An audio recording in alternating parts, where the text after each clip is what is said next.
الحمدللہ الحمدللہ رب العالمین والصلاة والسلام علی رسولہ الکریم وعلی آلہ واصحابہ اجمعین اما بعد اعوذ باللہ من الشیطان الرجیم بسم اللہ الرحمن الرحیم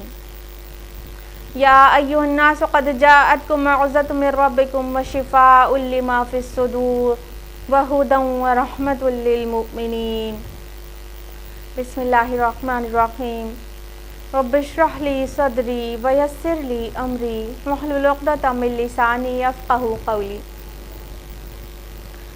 میری عزیز بہنوں، آپ سبھی کا درس قرآن مجید میں تہہ دل سے خیر مقدم ہے۔ السلام علیکم ورحمۃ اللہ وبرکاتہ۔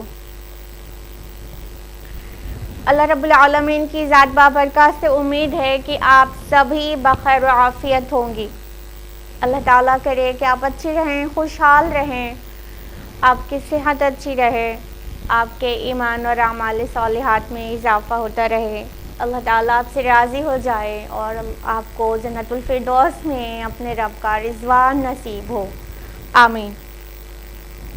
بڑھتے ہیں درس قرآن مجید کی طرف، اور جیسا کہ آپ سبھی کو معلوم ہے کہ درس قرآن مجید میں سورۃ الکہف چل رہی ہے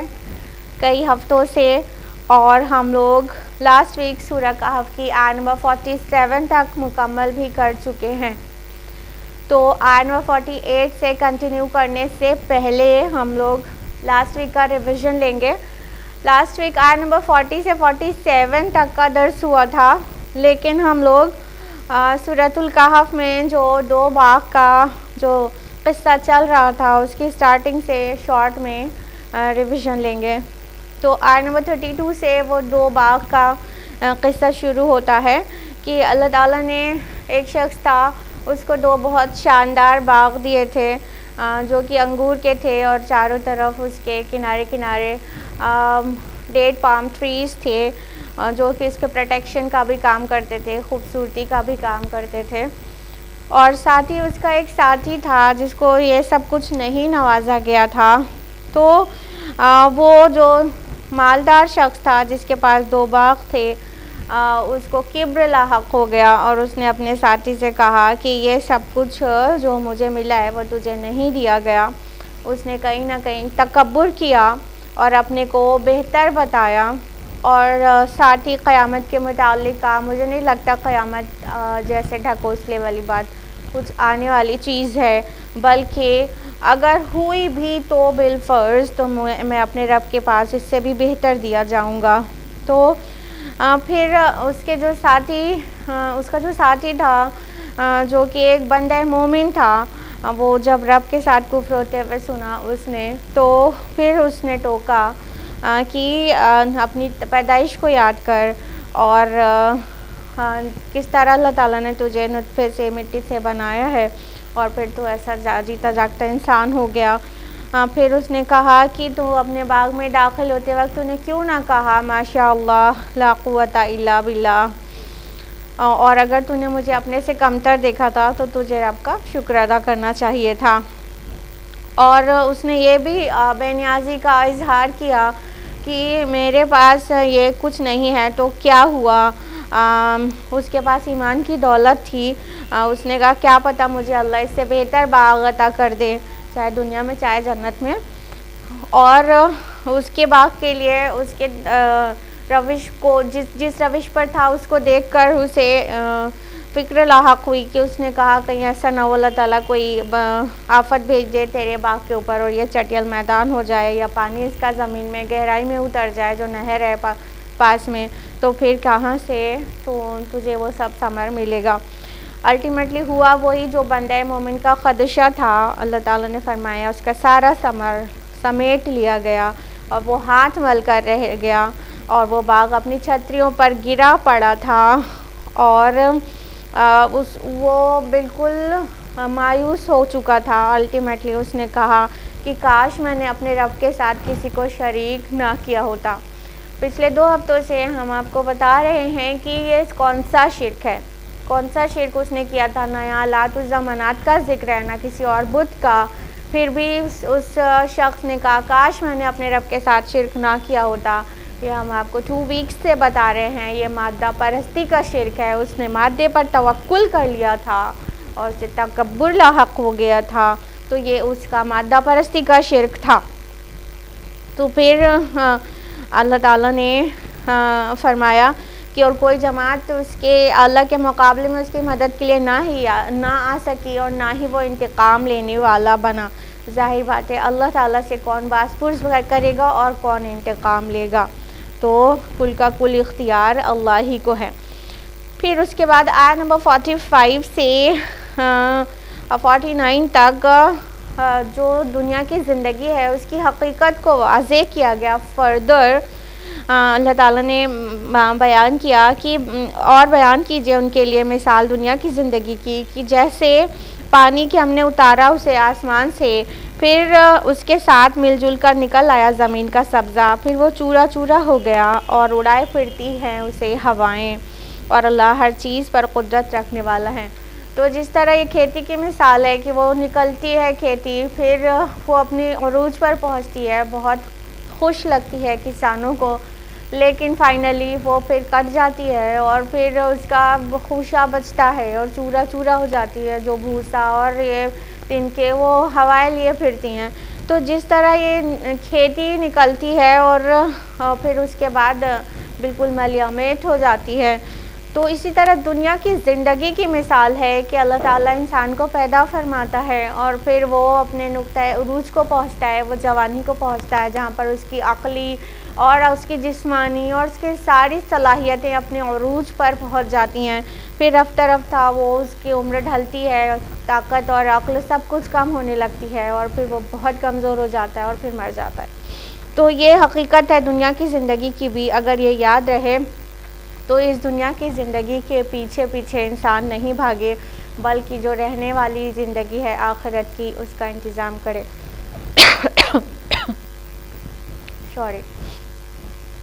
آیت نمبر 46 میں فرمایا کہ المال والبنون زینت الحیات الدنیا, اور مال اور بیٹے دنیا کی زندگی کی زینت ہیں. والواقعات الصالحات خیر عند ربک ثوابا وخیر عملا, اور باقی رہنے والی نیکیاں بہت بہتر ہیں تیرے رب کے نزدیک, ثواب کے لحاظ سے بھی اور امید کے اعتبار سے بھی.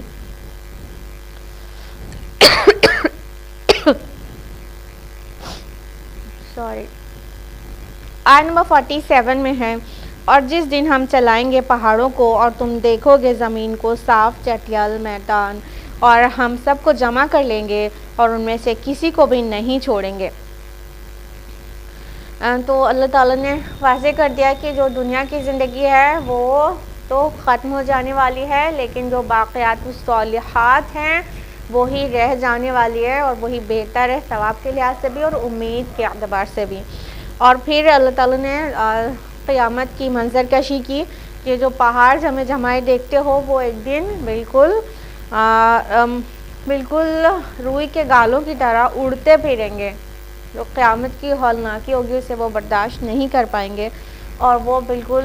چورا چورا ہو جائیں گے, اور روئی کے گالوں کی طرح وہ ادھر ادھر فضا میں اڑتے ہوئے نظر آئیں گے. اور اس دن اللہ تعالیٰ سب کو جمع کرے گا اور کسی ایک کو بھی نہیں چھوڑے گا. یہ ایک ٹائپ آف وارننگ ہے, جو انسان آخرت کی فکر نہیں کرتا اس کے لیے ایک کائنڈ آف وارننگ ہے کہ ایک کو بھی نہیں چھوڑیں گے. لاسٹ ویک ہم لوگوں نے یہی تک کیا تھا آیت نمبر 47 تک. اب ہم لوگ باقاعدہ آج کے درس کی طرف بڑھتے ہیں جو کہ ہے آیت نمبر 48 آنورڈز. اعوذ باللہ من الشیطان الرجیم, بسم اللہ الرحمن الرحیم. وَعُرِضُوا عَلَىٰ رَبِّكَ صَفًّا, اور وہ پیش کیے جائیں گے آپ کے رب کے سامنے صفے باندھے ہوئے. لَقَدْ جِئْتُمُونَا كَمَا خَلَقْنَاكُمْ أَوَّلَ مَرَّةٍ, تب ان سے کہا جائے گا گویا آ گئے ہو نا ہمارے پاس جیسے ہم نے تمہیں پہلی مرتبہ پیدا کیا تھا. بل زعمتم ان لن نجعل لكم موعدا, بلکہ تم نے تو یہ سمجھ رکھا تھا کہ ہمارے وعدے کا کوئی وقت ہی مقرر نہیں کریں گے تمہارے لیے. بلکہ تم نے تو یہ سمجھ رکھا تھا کہ ہم تمہارے لیے وعدے کا کوئی وقت ہی مقرر نہیں کریں گے. اب جب قیامت آ جائے گی اور آخرت میں سب لوگ اللہ تعالیٰ کے حضور پیش ہوں گے تو صفیں بنا بنا کر سب کھڑے ہوں گے, مطلب قطاریں ہوں گی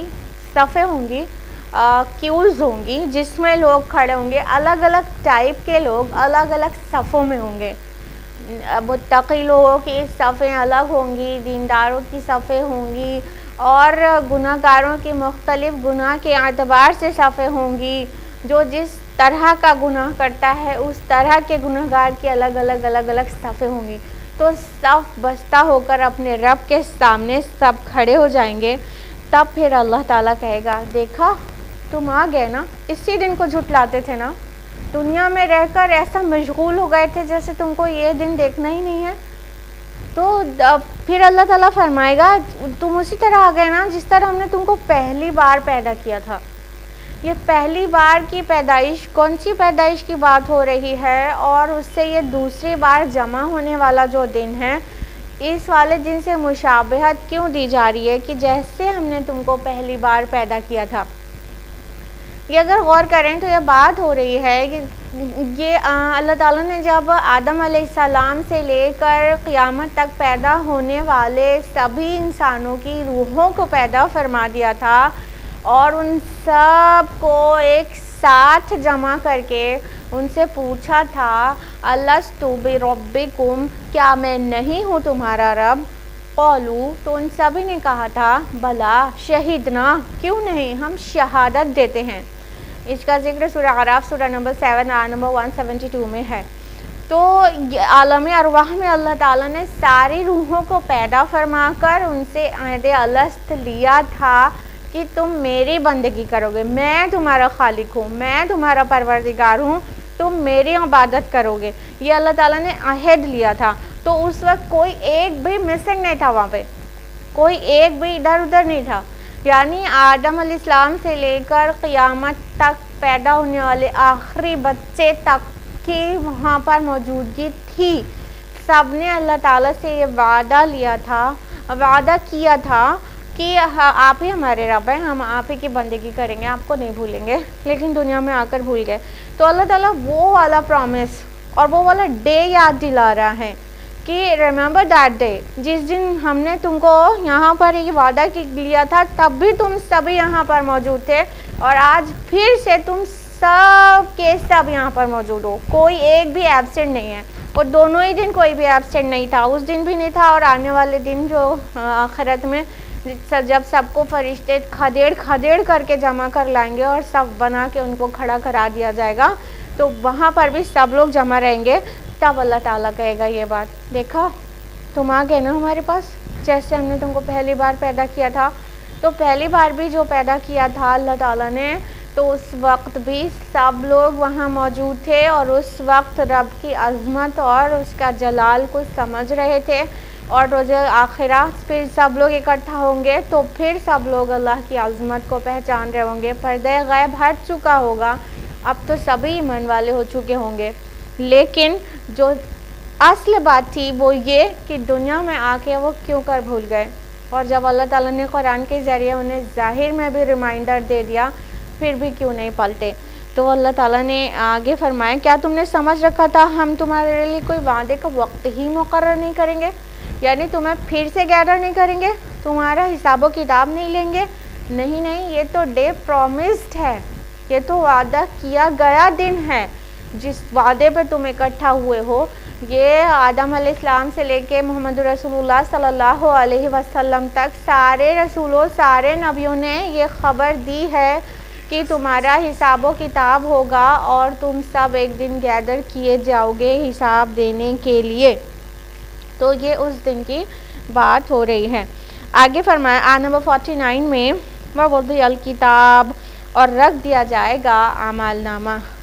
فَتَرَى الْمُجْرِمِينَ مُشْفِقِينَ مِمَّا فِيهِ، چنانچہ تم دیکھو گے مجرموں کو کہ ڈر رہے ہوں گے اور ڈر رہے ہوں گے اس سے جو کچھ اس میں ہوگا. وَيَقُولُونَ يَا وَيْلَتَنَا مَا لِهَذَا الْكِتَابِ لَا يُغَادِرُ صَغِيرَةً وَلَا كَبِيرَةً إِلَّا أَحْصَاهَا، اور کہیں گے ہائے ہماری شامت، یہ کیسا اعمال نامہ ہے، اس نے تو نہ کسی چھوٹی چیز کو چھوڑا ہے اور نہ کسی بڑی چیز کو، مگر اس میں محفوظ کر رکھا ہے. وَوَجَدُوا مَا عَمِلُوا حَاضِرًا وَلَا يَظْلِمُ رَبُّكَ أَحَدًا، اور وہ پائیں گے جو عمل بھی انہوں نے کیا ہوگا اسے موجود، اور آپ کا رب کسی پر ذرہ برابر ظلم نہیں کرنے والا ہے، آپ کا رب کسی پر بھی ظلم نہیں کرے گا۔ تو اللہ تعالیٰ فرماتے ہیں کہ وَوُضِعَ الْکِتَابُ، اور رکھ دیا جائے گی کتاب۔ یہ کتاب کون سی ہے؟ یہ بہت بڑی کتاب نامہ اعمال کی کتاب ہے۔ وہ اعمال نامہ وہ ایسی کتاب ہے جس میں سب کا اعمال نامہ موجود ہے۔ ابھی یہ جو اگر 1300-1400 سال پہلے کہا جاتا تھا تو بس صرف ایمان رکھنا ہوتا تھا اور سمجھ ان کی بالکل عاجز تھی ایسی حقیقتوں کو سمجھنے سے، لیکن آج ہم 21 سینچری میں جی رہے ہیں جہاں جو کہ سائنس ٹیکنالوجی کا ایرا ہے اور آئی سی ٹی کا دور ہے۔ تو اس آئی سی ٹی کے دور میں ہم اچھی طرح سے اویئر ہیں، بلکہ یوز کر رہے ہیں وہ ساری ٹیکنالوجیز اپنے گھروں میں، اپنے آفیسز میں، کہ کمپیوٹرز میں کتنے زیادہ لینڈی ریکارڈ سیو ہو سکتے ہیں۔ ارے کمپیوٹر تو بڑا ہے آپ کو دیکھنے میں، آپ چھوٹی سی آپ کی فلیش ڈرائیو ہوتی ہے نا، پین ڈرائیو یوز کرتے ہیں آپ سبھی لوگ، پین ڈرائیو میں کتنی ساری فائلز ہو سکتی ہیں، کتنی ٹیکسٹ فائلز اور کتنی آڈیو فائلز، ویڈیو فائلز اور امیجز، یہ سارے ریکارڈز ایک ساتھ ایک چھوٹی سی فلیش ڈرائیو میں آ سکتے ہیں، کتنی چھوٹی سی ہوتی ہے۔ تو اور ایک چھوٹی سی چپ ہوتی ہے، اس میں کتنی لینڈی پروگرامنگ ہوتی ہے۔ تو اتنی چھوٹی چیز میں اتنے بڑے ریکارڈز ہیں۔ ایک چھوٹی سی چپ جو ہے جس کو انٹیگریٹڈ سرکٹ چپ کہتے ہیں نا، تو یہ جو آئی سی چپس ہیں، یہ چھوٹی سی چپ میں جتنا ریکارڈ رہتا ہے وہ اگر پیپر میں لایا جائے تو وہ ایک بڑے سے روم کے برابر کا اس کے لیے دفتر ریکوائرڈ ہے نا، اتنی اسپیس لے گا۔ تو اب چھوٹی سی چپ میں آ گیا، چھوٹی سی پین ڈرائیو میں آپ رکھ سکتے ہیں، اور ہارڈ ڈسک تو بہت سارا ڈیٹا اسٹور کر لیتی ہے۔ تو اسی طرح روز قیامہ وہ ایک بک ہوگی جو سب کا اعمال نامہ جس میں ہوگا۔ آپ اس کو ایزیوم کیجئے ایک سپر کمپیوٹر ہوگا یا ایک مین فریم کمپیوٹر ہوگا۔ مین فریم کمپیوٹر بہت بڑے ٹاسک کے لیے لگایا جاتا ہے نا، اور سپر کمپیوٹر بہت ہائی ٹیک چیزوں کو پروسیس کرنے کے لیے اور ان کو پروسیڈ کرنے کے لیے لگایا جاتا ہے۔ تو وہ سمجھ لیجئے ایک بہت بڑا سا مین فریم کمپیوٹر وہاں پہ روز قیامہ نصب کیا جائے گا، اور پھر جس طرح سے ہم لوگ فائل جو بھی پرنٹ کرنا ہوتا ہے بس ایک پرنٹ کمانڈ پاس کرتے ہیں اور وہ فائل پرنٹ ہو کے نکل آتی ہے، اسی طرح ہر انڈیویژول کی جو لائف کا ریکارڈ ہے وہ بھی بس انٹر کی پریس کرتے ہی وہ ایک لائف کا ریکارڈ اس کا پرنٹ ہو کے نکل آئے گا، جیسے بس ایزیوم کریے، اور پھر وہ ایک کا ریکارڈ پکڑا دیا جائے گا اس کے ہاتھ میں۔ اب یہ ڈیپینڈ کرے گا، نیکوکار ہیں تو داہنے ہاتھ میں دیا جائے گا اور بدکار ہیں تو لیفٹ ہینڈ میں۔ تو اس طرح سے وہ بہت بڑی کتاب میں سے اپنا جو کتاب ہے، اپنی اعمال کی کتاب ہے، وہ انسان کو پکڑا دی جائے گی۔ تو جب نامہ اعمال انسانوں کو دیا جائے گا، اور اسپیشلی ان کو جو مجرمین ہیں، یہاں پہ گناہ گاروں کو، مشرکین کو مجرمین کہا گیا ہے، یہ نہیں کہا گیا ان کو مشرک، اور یہ بھی نہیں کہا گیا گناہ گار، بلکہ یہاں مجرم کہا گیا کیونکہ یہ جرم ہے۔ اللہ تعالیٰ کے ساتھ کسی کو ایسوسیٹ کرنا یہ کرائم ہے، تو ان کو کرمنلز کہا گیا ہے۔ تو فرمایا اللہ تعالیٰ نے کہ تم دیکھو گے کرمنلز کو کہ جو کچھ اس کتاب میں ہوگا اس سے ڈر رہے ہوں گے، ان کے اوپر ایک بہت زبردست خوف طاری ہو جائے گا، کیونکہ وہ سب کچھ مطلب کالا دیکھ رہے ہوں گے، کالا ان دا سینس ان کے جو برے اعمال ہے وہ سب دیکھ رہے ہوں گے، تو ان کو خوشی کہاں سے ہوگی پھر؟ تو وہ جب دیکھیں گے کہ تو پھر افسوس کریں گے، بلکہ وہ حسرت کریں گے کہ ہائے ہماری شامت یہ کیسا اعمال نامہ ہے، اور اس میں ایک چھوٹی چیز بھی مسنگ نہیں ہے اور کوئی بڑی چیز بھی نہیں، سب کو اس نے کاؤنٹ کر رکھا ہے۔ الا احصاها لفظ آیا ہے کہ اس سب کو محفوظ کر کے کاؤنٹ کر رکھا ہے۔ تو کوئی بڑے سے بڑا گناہ کیا ہوگا یا کوئی بڑی نیکی کی ہوگی، یا چھوٹے سے چھوٹا گناہ کیا ہوگا یا بہت چھوٹی سی نیکی کی ہوگی، وہ سب کچھ اس نامہ اعمال میں ہوگا۔ اور جب اس کو انسان کھول کر دیکھے گا اپنا اعمال نامہ، تو جو کرمنلز ہیں، جو مجرمین ہیں، جو اللہ تعالیٰ کے باغی ہیں، جو رب کی مان کر نہیں دیتے تھے، رسول کی سنت پہ عمل نہیں کرتے تھے اور رسول کی دعوت پر عمل نہیں پر لبیک نہیں کہا تھا، وہ سبھی کے سبھی بہت زیادہ خوفزدہ ہو جائیں گے اور کہیں گے اس میں سے تو کچھ چھوٹا ہی نہیں ہے، یعنی چھوٹا سا بھی گناہ کیا ہوگا تو اس میں ریکارڈڈ ہوگا. وہ بات ان کو ایک دم ہیبت میں ڈال دے گی اور سخت پریشان کر دے گی کہ کچھ بھی اس میں سے مسنگ نہیں. آج تو رب کے سامنے سب کچھ کھل کر سامنے آ گیا، تو اس کی وجہ سے وہ بہت زیادہ ٹینس ہو جائیں گے. آپ لوگ سورہ زلزال میں پڑھتے ہی ہیں نا، فَمَن يَعْمَلْ مِثْقَالَ ذَرَّةٍ خَيْرًا يَرَهُ وَمَن يَعْمَلْ مِثْقَالَ ذَرَّةٍ شَرًّا يَرَهُ، کہ جس نے ذرہ برابر نیکی کی ہوگی وہ اس کو دیکھ لے گا، اور جس نے ذرہ برابر بدی کی ہوگی، گناہ کیا ہوگا، وہ اس کو دیکھ لے گا. تو یہ وہاں پر ذرہ ذرہ برابر کے بھی اعمال، نیگیٹو بھی اور پازیٹیو بھی، نیکیاں بھی اور بدی بھی، وہ سارے کے سارے ریکارڈ وہاں پر موجود مل جائے گا. تو اسپیشلی گناہگار بہت زیادہ پریشان ہو جائے گا، اور آف کورس نیکوکار خوش ہو جائے گا کہ میری ایک نیکی کو بھی اگنور نہیں کیا گیا، وہ سب یہاں پر ریکارڈڈ ہے. اور تو اللہ تعالیٰ آگے فرماتے ہیں کہ اور پائیں گے جو عمل بھی انہوں نے کیا ہوگا اس میں موجود، جو بھی اچھا برا کیا ہوگا سب کچھ اس میں موجود ہوگا. اور اللہ تعالیٰ نے واضح کر دیا کہ اللہ تعالیٰ کسی پر بھی ظلم نہیں کرتا. کہنے کا مطلب یہ کہ کوئی گناہگار ہے لیکن اگر اس نے کچھ نیکیاں کی ہیں تو ایسا نہیں ہے کہ وہ گناہ اس کے زیادہ ہیں تو نیکیوں کو اندیکھا کر دیا گیا اور اس ریکارڈ میں محفوظ نہیں کیا گیا. نہیں، اللہ تعالیٰ کے جو فرشتے ہیں ایک ایک انسان پر مامور ہیں کہ اس کے نیگیٹو پازیٹیو دونوں ڈیڈز کو ان کو ریکارڈ کرنا ہے. تو وہ نیکی ریکارڈ کرنے والا فرشتہ وہ پوری نیکی پوری ایمانداری سے ریکارڈ کر رہا ہے، اور گناہ ریکارڈ کرنے والا گناہ ریکارڈ کر رہا ہے. تو جب وہ جو نامہ اعمال جو وہاں پر ملے گا پرنٹڈ یا جیسی بھی شکل میں ملے، ویڈیو ہوگی، اللہ عالم کیسا ہوگا، تو وہ جو بھی ملے گا تو اس میں کوئی ایک بھی چیز مسنگ نہیں ہوگی، اور ظلم نہیں کیا گیا ہوگا کہ گناہگاروں کی کوئی نیکی چھوڑ دی گئی ہوگی، یہ تو چھوٹی سی نیکی ہے تو اتنے بڑے بڑے گناہ کے سامنے اس کی کیا حقیقت ہے. نہیں، وہ چھوٹی سی نیکی بھی اس میں مینشنڈ ہوگی. اسی طرح نیکوکار جو ہوگا، جو نیک انسان ہوگا، بڑے بڑے نیکیاں کی ہوگی، لیکن اگر اس کا کوئی گناہ ہوگا اور اس کی توبہ نہیں ہوئی ہوگی تو پھر وہ گناہ بھی اس میں مینشنڈ ملے گا اس کو. تو اور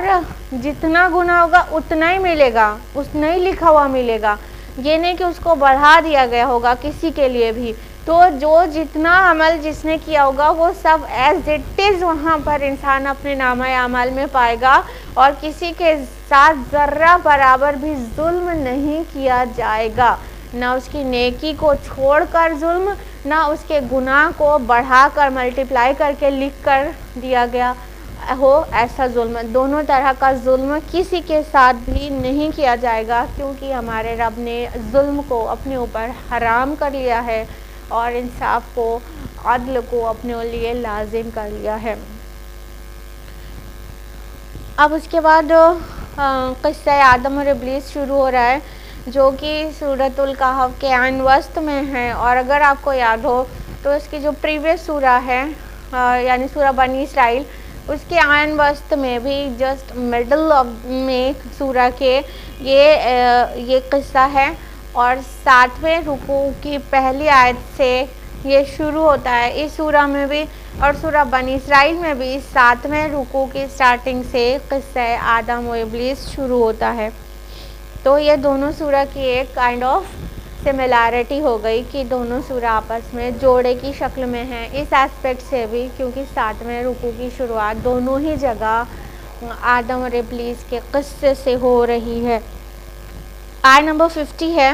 وَإِذْ قُلْنَا لِلْمَلَائِكَةِ اسْجُدُوا لِآدَمَ فَسَجَدُوا إِلَّا إِبْلِيسَ. اور یاد کرو جب کہ ہم نے فرشتوں سے کہا تھا کہ سجدہ کرو آدم کو، تو انہوں نے سجدہ کیا مگر ابلیس نے نہ کیا. کان من الجن ففسق عن امر ربہ، وہ جنات میں سے تھا چنانچہ اس نے نافرمانی کی اپنے رب کے حکم کی. افتتخذونہ وذریتہ اولیاء من دونی وہم لکم عدو،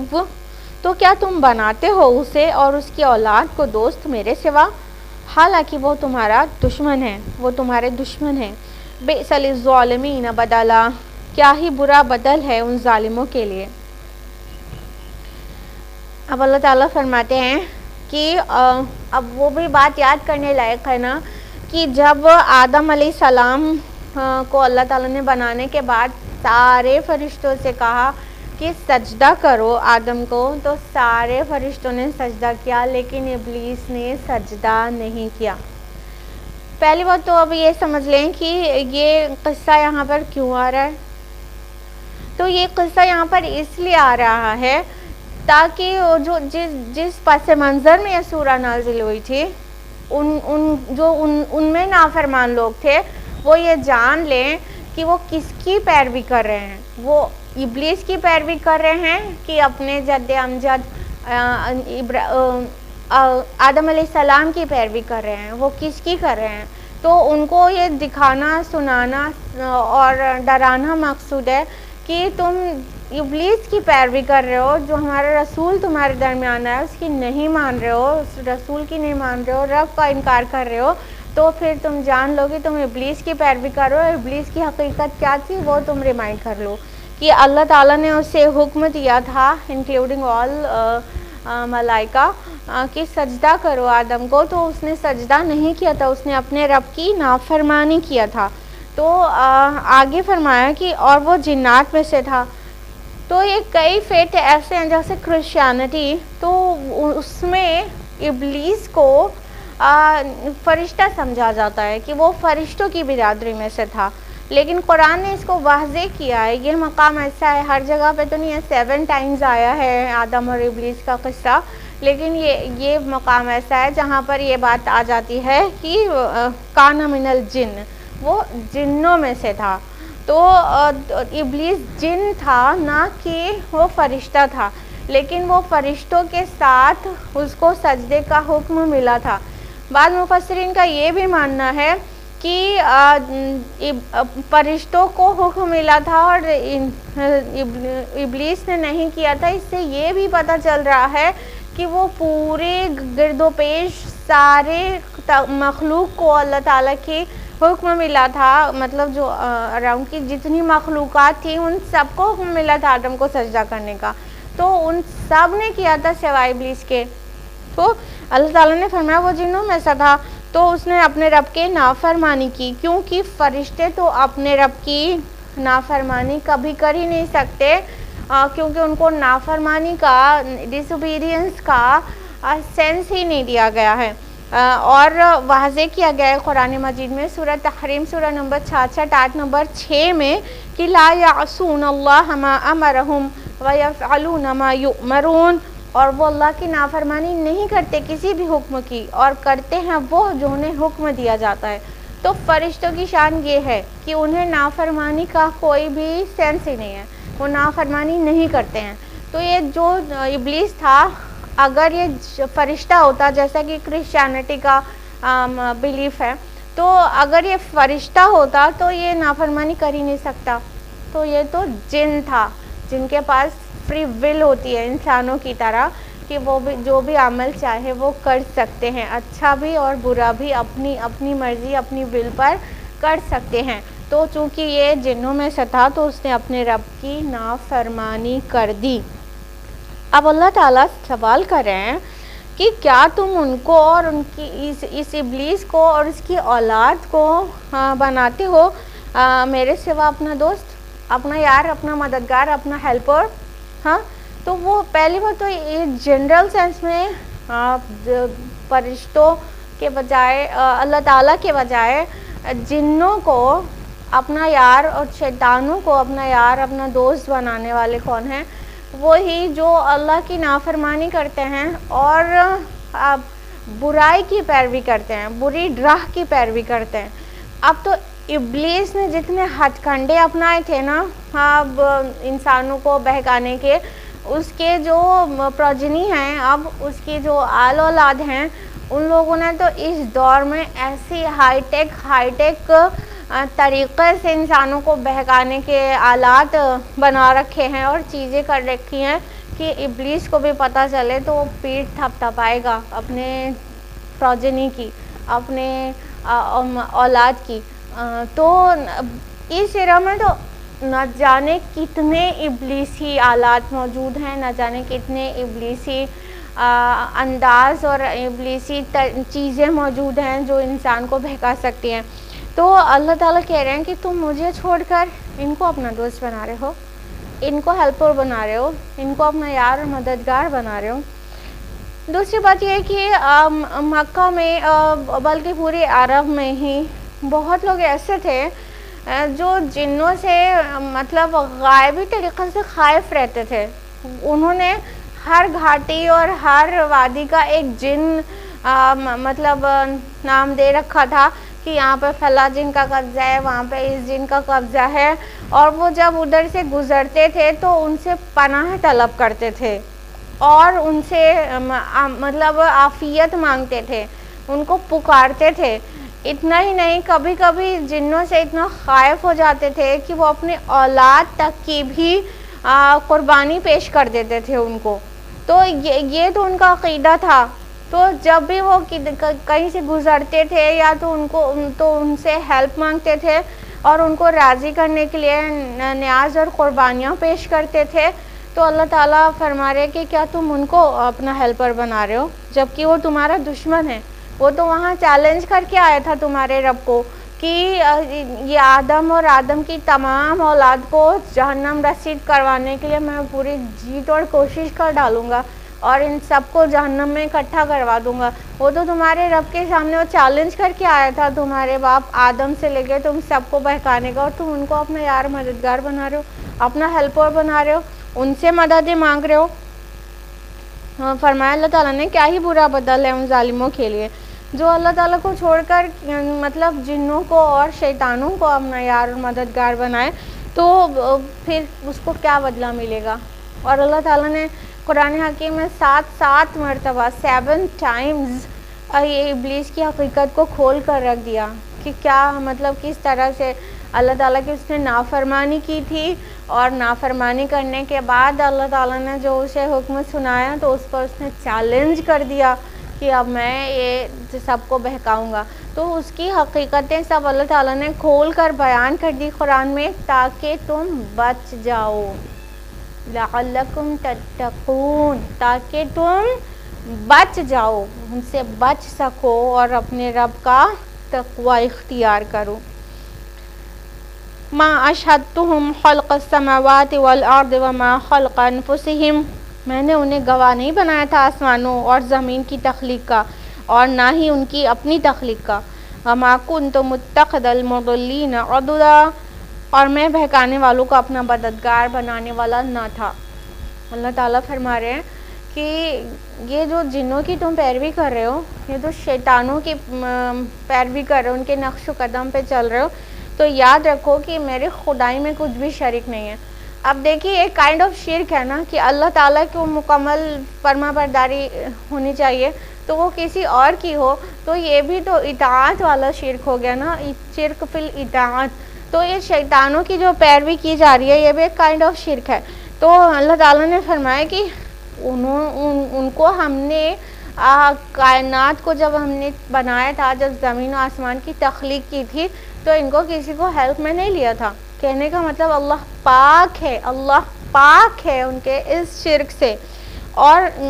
فرمایا اللہ تعالیٰ نے اور نہ ہی ان کی اپنی تخلیق میں، مطلب جب یہ خود بنائے گئے تھے تو کیا انہی سے ہیلپ مانگی گئی تھی؟ تم کہاں پھرے جاتے ہو؟ کیا انہی سے ہیلپ مانگی گئی تھی ان کی تخلیق میں؟ کیا آسمان و زمین کی تخلیق میں ان سے ہیلپ مانگی گئی تھی؟ کسی طرح کی اللہ تعالیٰ نے کسی سے ہیلپ نہیں لی تھی۔ تو تم ان کو جو پوچھ رہے ہو یا ان سے مدد طلب کر رہے ہو یا ان سے عافیت مانگ رہے ہو یا ان سے پروٹیکشن مانگ رہے ہو، تو تم جو شرک کر رہے ہو تو یاد رکھو یہ کسی بھی میرے تخلیق میں میرے ساجی نہیں ہے، بلکہ تم بہت بری طرح پچھتا جانے والے ہو اگر تم اسی طرح کرتے رہے۔ اگر تم نہیں مانے تو تم بری طرح سے پچھتا جاؤ گے۔ اب دیکھیے اس بات کو سمجھنے کی بہت زیادہ ضرورت ہے کہ انسان کس طرح سے شیطان کی پیروی کرتا ہے۔ اب دیکھیے شیطان سامنے آ کے کھل کر تو ایکسپوز ہو کر تو برائی کی دعوت نہیں دیتا، لیکن وہ کیا کرتا ہے کہ وسپرنگ کرتا ہے ہمارے سوچ میں، ہمارے خیال میں وسپرنگ کرتا ہے کہ مطلب بری چیز کی طرف اکساتا ہے، بلاتا ہے. لیکن وہ اتنا زیادہ اسمارٹ ہے کہ کوئی بھی اس کا جو آرڈرز ہوتے ہیں، جو اس کی مرضی ہوتی ہے، وہ جو دوسروں انسانوں سے برا کروانا چاہتا ہے، اس کو ایک دم سے illogical وے میں اور خلاف حکمت نہیں پیش کرتا، بلکہ وہ بہت ہی زیادہ سمجھداری سے اور بہت ہی زیادہ دماغ لگا کر اپنا، کیونکہ وہ ہم سے اور آپ سے زیادہ اسمارٹ ہے، وہ اپنی اسمارٹنیس دکھا کے سامنے والے کو گناہ پیش کرتا ہے. کیسے؟ آپ دیکھیے، اگر کوئی ایک سیدھا سادہ ایک سادہ لوگ مسلمان ہے اور وہ ٹھیک ہے نمازوں کا پابند ہے، لیکن اس کو اتنا علم نہیں ہے کہ وہ شیطان کو پہچان سکے، تو وہ شیطان مطلب وہ اس کے اندر وہ بہت زیادہ برائی کا مادہ ہے نہیں، تو اس کو شیطان آ کے یہ تھوڑی بولے گا زنا کرو، وہ تھوڑی بولے گا کہ وہ ایڈلٹری یا فورنیکیشن میں انوالو ہو جاؤ، یہ ڈائریکٹ یہ تھوڑی نہیں بولے گا. ظاہر بات ہے کہ ایک دم سے یہ چیز بولا جائے، ایک دم سے بڑا سا گناہ جہاں کے قریب بھی نہیں ہے انسان، تو اس کو ڈینائی ہی کرے گا. شیطان کیا کرتا ہے کہ اپنے ایسے فٹ اسٹیپس کو فالو کرواتا ہے جو وہاں تک لے جاتا ہے. تو پہلے دن جو شیطان ہے، جن ہے، وہ یہ نہیں کہہ دیتا زنا کرو، بلکہ اسے کہ کسی کا نمبر مل گیا، اب اسے سلام دعائی کر لو، اتنی تو اخلاقی بات ہے. ہاں، اب یہ فلاں ہے تو سلام ہی کر لو، ٹھیک ہے. اب واٹس ایپ سے سلام کر لیا، سلام کا جواب آیا، پھر خیریت وہاں پوچھی گئی، تو اب یہاں سوچنے لگا انسان کہ اب اس خیریت بتا دو، یہ تو بہت بد اخلاقی والی بات ہو جائے گی، روڈ محسوس ہوگا کہ اب روڈ ہے. اب ایک لڑکی، ایک وومن، ایک گرل، ایک مسلم گرل کا اگزامپل لیتے ہیں کہ وہ لڑکی سوچے کہ اب کسی بوائے ہے، ٹھیک ہے لڑکا ہے، مگر ٹھیک ہے سلام کا جواب دے دو، اس کو خیریت کا جواب دے دو، نہیں تو بہت آکورڈ لگے گا، بد اخلاقی لگے گی، تو ٹھیک ہے سلام کا جواب دے دیا. پھر اس کے بعد وہ کچھ ایکسٹرا چیٹنگ شروع ہو جاتی ہے. تو اب اتنا کرنے میں کیا جاتا ہے، سامنے بھی تو کوئی نہیں ہے، تو کون سے گناہ کی بات ہے، چیٹنگ میں انوالو کرا دیتے ہیں شیطان، تو سامنے والا سوچتا ہے کہ کون سے بہت بڑے گناہ کی بات ہے، تو چیٹنگ میں انوالو ہو جاتا ہے. پھر اس کے بعد فون کال آنے لگے، چلو اتنا فون پہ بات کرنے میں کیا جاتا ہے، کون سی بہت بڑی بات ہے، فون سے ایسے بھی تو ہم لوگ کتنے نامحرموں سے باتیں کر لیتے ہیں، تو ایک سے اور صحیح، چلو فون پہ بات ہونے لگی. ہاں، اب دھیرے دھیرے آگے بڑھ رہا ہے معاملہ. اب پھر کہیں جانا ہے، ٹھیک ہے ہم کو بھی سول لائنس جانا ہے، اس کو بھی سول لائنس جانا ہے، تو چلو ایک بار ملاقات کرنے میں کیا حرج ہے. ہاں، تو اب وہاں ریسٹورینٹ میں ملاقات بھی ہو گئی، چلو اس میں کوئی بڑی بات نہیں ہے، ہاں چھوٹی سی بات ہے. پھر یہ ملاقات ایسے بڑھتی جاتی ہے، پھر کبھی شاپنگ مال میں شاپنگ کر رہے ہیں ساتھ میں، کبھی تھیٹر میں مووی دیکھ رہے ہیں، یہ دھیرے دھیرے بڑھتے جاتے ہیں. اور الٹیمیٹلی جس چیز سے روکا گیا تھا، وَلَا تَقْرَبُوا الزِّنَا، زنا کے قریب بھی مت جاؤ، پچھلی سورہ میں، سورہ بنی اسرائیل میں نا، تو کیا ہوتا ہے کہ وہ دھیرے دھیرے فالو کرتے ہوئے وہاں تک پہنچ گئے. اس چیز کے لیے اللہ تعالیٰ نے یہ نہیں کہا تھا نا زنا مت کرو، اللہ تعالیٰ نے کہا تھا زنا کے قریب بھی مت جاؤ. یعنی یہ جو سٹیپس لیے گئے، جو شیطان کی طرف سے ڈالے گئے کہ اتنے میں کیا جاتا ہے، اتنا کرنے میں کون سی بہت بڑے گناہ ہو جائے گا، اتنا تو چلتا ہے، اتنا تو سوسائٹی میں بہت زیادہ رائج ہے، کوئی مسئلہ نہیں ہے. تو شیطان نے جو بیچ میں دھیرے دھیرے ڈالا تھا، الٹیمیٹلی کہاں لے گیا، بہت بڑے گناہ کی طرف، گناہ کبیرہ، گناہ کبائر میں سے بھی ٹاپ لسٹڈ جو چند گناہ ہیں وہاں پہ لے گیا. تو یہ کیا ہے، اسی لیے ہم آپ کو بار بار بولتے ہیں کہ شیطان ہم سے اور آپ سے زیادہ اسمارٹ ہے. وہ ڈائریکٹ ایسے گناہ کی دعوت نہیں دیتا جو گناہ کی طرف انسان مائل فوراً نہیں ہوگا، بلکہ وہ کیا کرتا ہے، دھیرے دھیرے ایسے فٹ سٹیپس کو فالو کراتا ہے جو الٹیمیٹلی بہت بڑے گناہ کی طرف لے جاتا ہے. تو اس کو پہچاننے کی ضرورت ہے. تو ان کے جو شیطان کے چیلی چپے ہیں ان کو پہچاننے کی ضرورت ہے، وہ اسی طرح انسان کو گمراہ کرتے ہیں۔ ایک دور تھا بت پرستی والا شرک عام تھا مکہ میں، ہاں، پھر اب وہاں سے سارے بتوں کو وائپ آؤٹ کر دیا گیا۔ اب مسلمانوں کو مطلب بت پرستی والا شرک کرتے ہوئے کوئی نہیں دیکھے گا، لیکن کیا ہے، بزرگ پرستی ہونا شروع ہو گئی۔ تو شیطان نے اسی شرک کو دوسرے ریپر میں لپیٹ کر پیش کیا جو سامنے والا نہیں پہچان پایا۔ تو چاہے وہ شرک ہو، چاہے کوئی سا بھی گناہ ہو، کس دور میں کیسے گناہ کو کروانا ہے یہ شیطان خوب اچھی طرح سے جانتا ہے، لیکن سامنے والا ایوری ٹائم یہ نہیں سمجھ پاتا کہ کون سا گناہ مطلب یہ اتنا بڑا گناہ ہے۔ وہ تو بہت خوبصورت ریپر میں لپیٹ کر پیش کرتا ہے، تو اس کو کوئی چھوٹا گناہ اور کوئی گناہ ہی نہیں سمجھ رہا ہوتا، اور کوئی تو گناہ کے بجائے اس پہ ثواب سمجھ رہا ہوتا ہے، جیسے بدعتیں۔ ہاں، کتنی ہی بدعتیں ہیں جو کہ انسانوں کے درمیان رائج ہیں اور وہ گناہ ہے اور انسان اس کو نیکی سمجھ کے کر رہا ہے۔ تو شیطان سے اتنا زیادہ اویئر رہنے کی ضرورت ہے، تو ان کو اپنا مددگار، ان کو اپنا سرپرست، ان کو اپنا ولی، ان کو اپنا ہیلپر، ان کو اپنا دوست بنانے کی ضرورت نہیں ہے۔ یہ دوستی ایسے ہی بڑھتی ہے کہ جب ان کی سنتے جاؤ اور نفس کی مانتے جاؤ اور شیطان کی مانتے جاؤ، تو یہ دوستی کی پینگیں بڑھتی چلی جاتی ہیں، اور ایک نہ ایک دن ایسا آتا ہے کہ انسان اللہ کی یاد سے غافل ہو جاتا ہے، تو ایک شیطان اس کا پورا محاصرہ کر لیتا ہے اور اس کو پوری طرح سے اپنی گرفت میں، اپنی چنگل میں لے لیتا ہے، اور وہ انسان پوری طرح سے رب سے غافل رہنے کی وجہ سے شیطان سے اپنے کو نہیں بچا پاتا، اور ایسے پہ شیطان کامیاب ہو جائے گا اس کو جہنم کی گھاٹی کی طرف لے جانے میں۔ اسی سے ہمارے رب نے روکا ہے۔ 7 ٹائمز آدم اور ابلیس کا قصہ بیان کر دیا تاکہ انسانیت ہوش میں آ جائے، اپنے ازلی دشمن کو پہچان لے، اور اس کے تمام طرح کے جو وسپرنگ ہے اور اس کے تمام طرح کے جو بہکانے والے آلات ہیں اور ایجنٹس ہیں، ان سب کو پہچان سکے۔ تو اللہ تعالیٰ فرماتے ہیں کہ یہ میرے ہیلپرز نہیں ہیں، ہم نے ان کو ہیلپرز اپنا نہیں بنایا، نہ ان کی تخلیق میں، نہ آسمان و زمین کی تخلیق میں، اور ہم ایسے بہکانے والوں کو اپنا ہیلپرز کیوں کر بنا سکتے ہیں۔ کہنے کا مطلب یہ بھی نہیں بالکل بھی کہ اللہ تعالیٰ نیکوکاروں کو اپنا ہیلپر بنا لیتا ہے، بالکل نہیں۔ کہنے کا مطلب یہ کہ اگر بالفرض محال ہم کسی سے کوئی مدد لیتے بھی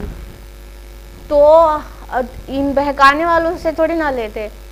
ایسا ہوا نہیں کہ اللہ نے اپنی تخلیق میں کسی سے بھی مدد لی، بالکل نہیں، لیکن بالفرض محال اللہ تعالیٰ مدد لیتا تو ان بہکے ہوں سے اور بہکانے والوں سے تھوڑی نہ مدد لیتا۔ تو ایسوں کو اپنا تم یار اور مددگار بنا رہے ہو، تمہاری عقلوں کو کیا ہو گیا؟ تم کہاں پھرے جاتے ہو؟ تم کہاں پڑے جاتے ہو؟ تم کیوں اپنے رب کو چھوڑ کر، اپنے رحیم اور غفور اور شفیق رب کو چھوڑ کر ایسے لوگوں کے، ایسے مخلوق کے چنگل میں پھنستے ہو جس نے چیلنج کیا ہوا ہے کہ تم کو جہنم میں ڈلوانا اس کا مقصد زندگی ہے، اور وہ اسی کام کے لیے کوشاں ہیں پورے وقت۔ تو اس کو پہچاننے کی ضرورت ہے۔ قرآن مجید کو جب بھی پڑھیں اور آدم اور ابلیس کے قصے کو جب بھی پڑھیں تو اس سے سبق حاصل کریں۔ اس سے کئی سبق ملتے ہیں۔ ایک تو آدم علیہ السلام سے غلطی ہوئی، ابلیس سے بھی نافرمانی ہوئی، لیکن آدم علیہ السلام نے جو غلطی ہوئی تھی اس سے توبہ کی، فوراً پلٹے اپنے رب کی طرف، تو اللہ تعالیٰ نے انہیں معاف کر دیا۔ دوسری طرف ابلیس نے نافرمانی کی تو اپنی ضد پر اڑ گیا، اپنے گناہ پر سجدہ کرنے سے انکار کیا، نافرمانی ہو گئی، اب اس پر اڑ گیا اور پھر چیلنج کرنے لگا۔ تو اس سے ہم یہ بھی سبق لیں کہ ہم سے کوئی غلطی ہو جائے تو ہم توبہ کریں، اللہ کی طرف پلٹیں، غلطی پہ اصرار نہیں کریں، اس پر اڑ نہیں جائیں، بلکہ اللہ کی طرف پلٹیں، اور جب اللہ کی طرف بندہ پلٹتا ہے تو اللہ تعالیٰ اسے معاف کر دیتا ہے۔ صرف آدم علیہ السلام کو ہی نہیں معاف کیا،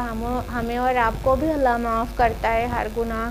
ہمارے معاف کرتا ہے اگرچہ توبہ سچی ہو۔ تو اس طرح سے توبہ کرنے کی ضرورت ہے، نہ کہ اڑ جانے کی، اور جو ابلیس نے چیلنج کیا اس سے سبق حاصل کریں کہ یہ جو ابلیسی سارے کارنامے ہیں اس کو پہچانیں۔ یہ دنیا کی زندگی کیا ہے، اس سے پہلے تفصیلات آ چکی پچھلے ہفتے بھی، اور اس سے ایک ہفتہ پہلے سے بھی، 2 ہفتے سے ہم لوگ دیکھ رہے ہیں کہ دنیا کی زندگی کی کچھ بھی حقیقت نہیں ہے، بلکہ یہ ایک دن فنا ہو جانے والی ہے، اور باقیات الصالحات جو ہیں بچی رہنے والی نیکیاں وہی کام آنے والی ہیں۔ تو ان نیکیوں پر فوکس کریں تاکہ آخرت سنور جائے، اور ابلیس کے جو پروجنی ہیں وہ اپنے جو اس کی ذریت ہے وہ اپنے پلان میں اور وہ اپنے چیلنج میں کامیاب نہ ہونے پائے۔ آگے فرمایا نمبر 52 میں وَيَوْمَ يَقُولُ نَادُوا شُرَكَائِيَ الَّذِينَ زَعَمْتُمْ، اور جس دن وہ کہے گا کہ پکارو میرے ان شریکوں کو جن کا تمہیں زعم تھا، فَدَعَوْهُمْ فَلَمْ يَسْتَجِيبُوا لَهُمْ وَجَعَلْنَا بَيْنَهُمْ مَوْبِقًا، تو وہ انہیں پکاریں گے مگر وہ انہیں کوئی جواب نہیں دیں گے، اور ہم ان کے درمیان ہلاکت کی گھاٹی حائل کر دیں گے۔ اب اللہ تعالیٰ قیامت کا ایک منظر سامنے لا دیتا ہے، مطلب ایسا لگ رہا ہے کہ کوئی چیز دیکھی جا رہی ہے، پورا سین سامنے ہے کہ پھر جب یہ پورا روز آخرت حساب و کتاب کا دور چل رہا ہوگا تو پھر اللہ تعالیٰ ان نافرمانوں سے جو اللہ کے ماننے کے بجائے کسی اور کی ڈانٹ کر رہے تھے، بلائنڈلی کسی کو فالو کر رہے تھے اور سوچ رہے تھے وہ انہیں بخشوا دیں گے، وہ انہیں بچا لیں گے، وہ اللہ تعالیٰ کیا ان کی شفاعت کر دیں گے یا اللہ تعالیٰ کے غصے اور ناراضگی سے بچا لیں گے، ہیلپ کریں گے، تو اللہ تعالیٰ ان سے کہے گا کہ پکارو ان کو، کال دو ان کو جن کا تمہیں بڑے زعم تھا۔ یہاں پہ الذین زعمتم لفظ آئے، زعم ہم اردو زبان میں بھی استعمال کرتے ہیں نا کہ مطلب خام خیالی، جو خیال خام تھا، جو تم کو خوش فہمی تھی تو کہ بڑا تم کو یہ بچا لیں گے، تو اب پکارو اپنے ان معبودوں کو جن کی تم کو خام خیالی تھی کہ وہ تمہیں بچا لیں گے، تو وہ لوگ مطلب اللہ تعالیٰ کے سامنے ڈریں گے تو پکارنے سے، مگر وہ پھر بھی کوشش کریں گے، پھر بھی پکاریں گے، تو جب وہ پکاریں گے تو ان کی جواب نہیں آئے گا۔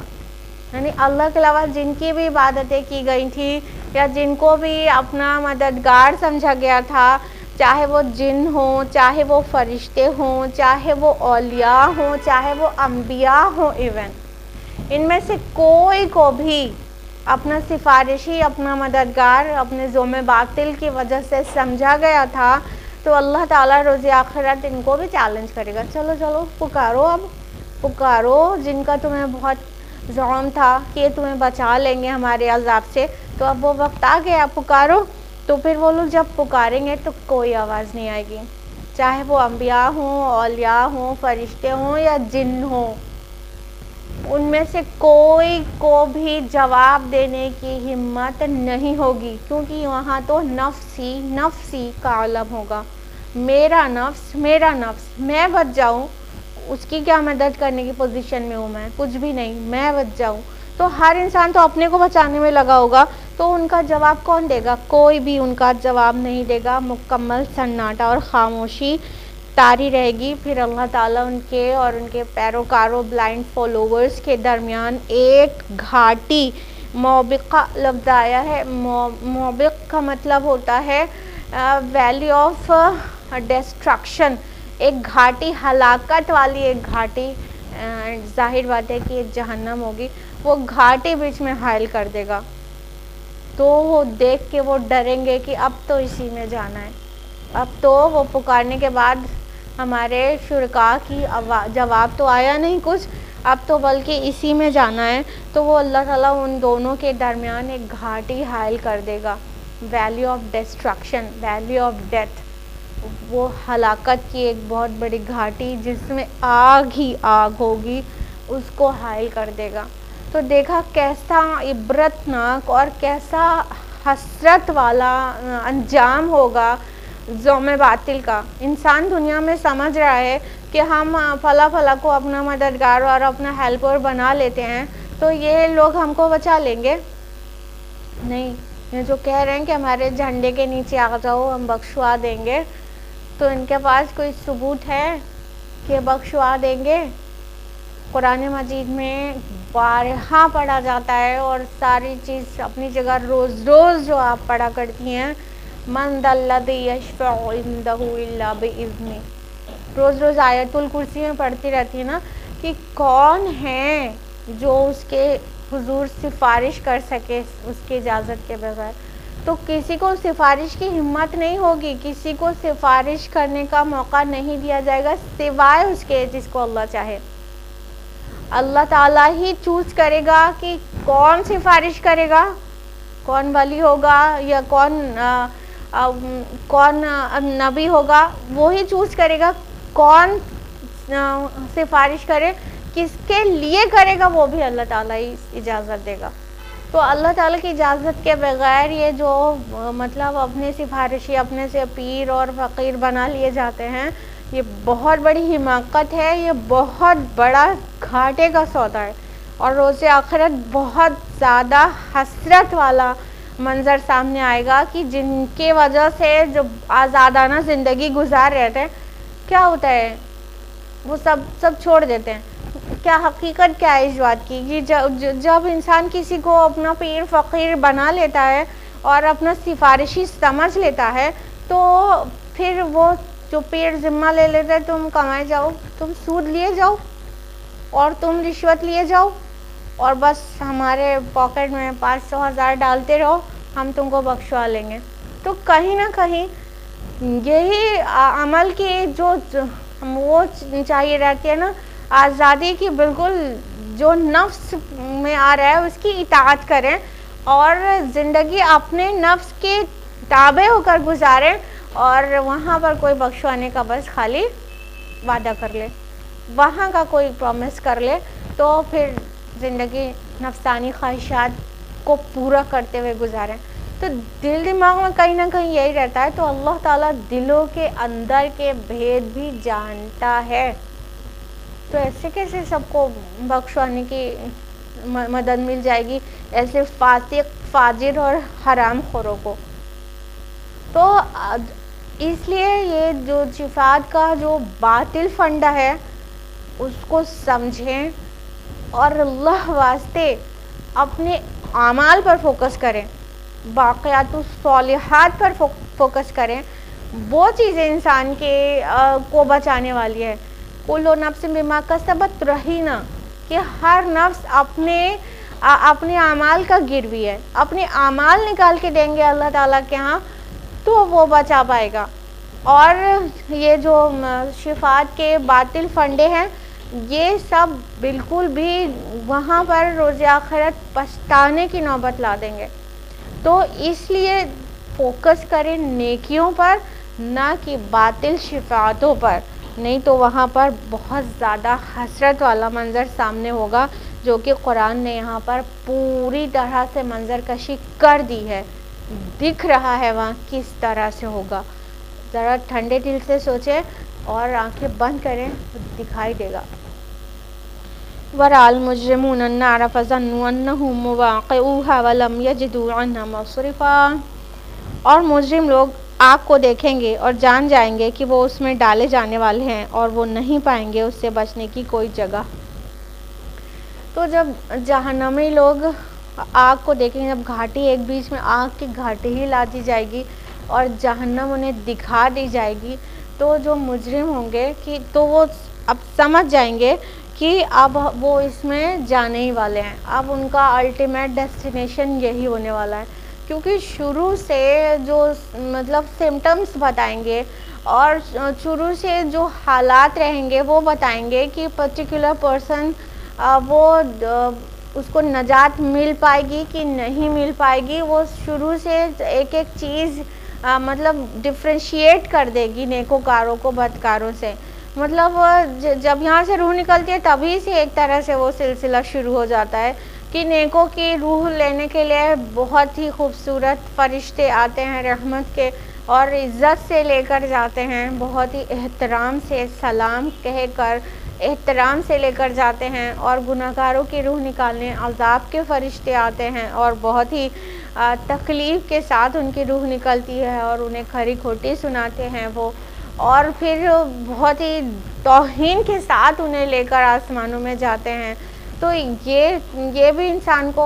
ظاہر کر دے گا کہ وہ نیک ہے کہ وہ گناہگار ہے، اس کے رب کے ہاں کیا پوزیشن ہے۔ اور قیامت کے دن جب سب لوگ جمع کیے جائیں گے تو نیکوکار جو ہوں گے ان کے چہرے حشاش بشاش ہوں گے، کھلے ہوئے ہوں گے، اور وہ اپنے رب سے اچھی امید کر رہے ہوں گے۔ لیکن جو گنہگار، جو مجرم ہیں، وہ لوگ کے چہرے بالکل سیاہ ہو گئے ہوں گے۔ آپ اگر سائنٹیفک وے میں بھی دیکھیں نا تو خوف جب اتنا بڑھ جائے کہ وہ اپنی انتہا کو پہنچ جائے تو خون کو خشک کر دے گا، اور خون اگر خشک ہو جائے تو جو میلانن ہے، جو اسکن کا کلر ہے، وہ بالکل بلیک ہو جائے گا۔ تو چہرے خوف کی انتہا کی وجہ سے وہ بلیکش ہو چکے ہوں گے، بالکل بلیک دکھ رہے ہوں گے۔ تو جو گنہگار ہیں ان کے چہرے بلیک ہوں گے، ان کو نامہ اعمال لیفٹ ہینڈ میں دیا جائے گا، جبکہ نیکوکاروں کو نامہ اعمال داہنے ہاتھ میں دیا جائے گا۔ وہاں پہ بھی سمجھ میں آ جائے گا کہ انسان کی کیا پوزیشن ہے اور کیا الٹیمیٹ ڈیسٹینیشن ہونے والا ہے۔ نیکوکاروں کے ساتھ حساب و کتاب میں اللہ تعالیٰ بہت نرمی کا اور حساب یسیرہ کا معاملہ کرے گا، لیکن جس کا جہنم ہی جانا ہے اسے بہت سارے سوال ہو جائیں گے، حجتیں ہو جائیں گی۔ تو ہر اسٹیپ پر یہ واضح ہوتا چلا جائے گا کہ انسان جو ہے وہ اللہ کی نظر میں اچھا ہے، نیکوکار ہے یا گنہگار ہے، اور اس کا الٹیمیٹ ڈیسٹینیشن جنت ہونے والا ہے یا جہنم ہونے والا ہے۔ وہ بہت سارے اسٹیپس پہ واضح ہوتا چلا جائے گا۔ اب یہ مت سمجھیے گا کہ ان سارے ٹائم میں